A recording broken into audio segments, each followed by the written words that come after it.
Hoy nos vamos a adentrar en un sistema de conocimiento oculto, uno que se preservó durante siglos, pero no en libros, sino en las manos y en la mente de antiguos artesanos. Una tradición que, fijaos, transformaba el trabajo en algo sagrado. Venga, vamos a meternos de lleno con la pregunta clave de todo esto. ¿Qué pasaría si cada acción, cada oficio no fuera solo una tarea mecánica, sino un camino espiritual plenamente consciente? Pues bien, esta era precisamente la idea que movía a una figura a la que llamamos el artifex. A ver, que quede claro. El artífex no era un obrero cualquiera, ¿eh? Para esta gente su oficio era una auténtica forma de vida y se basaba en principios muy profundos. La meta no era simplemente hacer cosas, sino alcanzar un dominio de la propia conciencia a través de ese trabajo. Empezamos con la primera parte, el secreto del artesano. Aquí es donde vamos a sumergirnos en su mundo para intentar entender qué filosofía había detrás de cada uno de sus actos. Una filosofía que, por cierto, dio forma a algunas de las construcciones más misteriosas de la historia. Y es que la forma en que esta gente veía el mundo era totalmente distinta. Para ellos el trabajo no era una carga, sino su swadharma. Es un concepto que podríamos traducir como cumplir con tu deber según tu propia naturaleza. O sea, era su camino correcto en la vida. Y ojo, que esta tradición no es nueva, es milenaria. Las fuentes la sitúan en sus orígenes nada menos que en las cofradías de artesanos que levantaron el templo de Salomón. Vamos ahora con la segunda parte, un lenguaje de símbolos. Porque claro, un conocimiento tan profundo no se iba a transmitir con palabras normales. Para protegerlo, se camuflaba en un lenguaje de números y de geometría que solo los iniciados podían comprender. Uno de sus principios básicos fundamental era la dualidad. Para crear la luz con mayúsculas, había que unir dos polaridades opuestas, llenar el vacío que había entre ellas. El compás, de hecho, es el símbolo perfecto de esto. Tienes dos puntas separadas que, cuando se unen en una acción, dibujan un círculo completo, un símbolo del cosmos, del universo. La geometría y los símbolos iban de la mano con los números, era todo un pack. Se creía que era crucial traducir nombres sagrados a valores numéricos para poder fijar las proporciones correctas, para encontrar el tono de una construcción.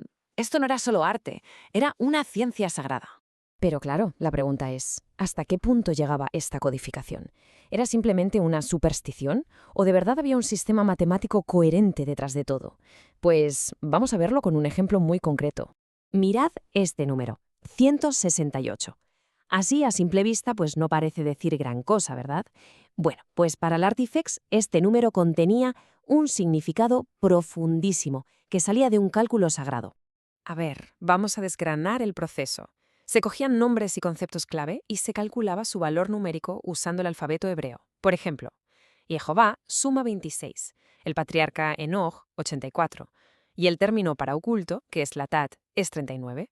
Las fuentes hablan de un método simbólico para combinar estos números, una suma de lo divino, lo profético y lo secreto, y de ahí salía la cifra de 168, un número clave en su sistema de proporciones. Tercera sección, el desvanecimiento.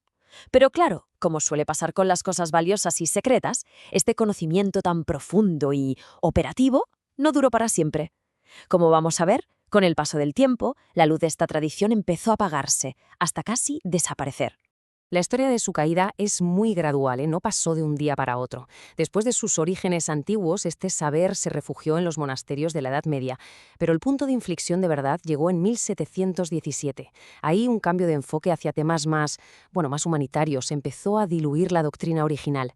Y el golpe de gracia vino en 1791, cuando una ley en Francia suprimió los gremios. Para la década de 1870, los últimos restos de estas cofradías o habían desaparecido o habían sido absorbidos por otros movimientos.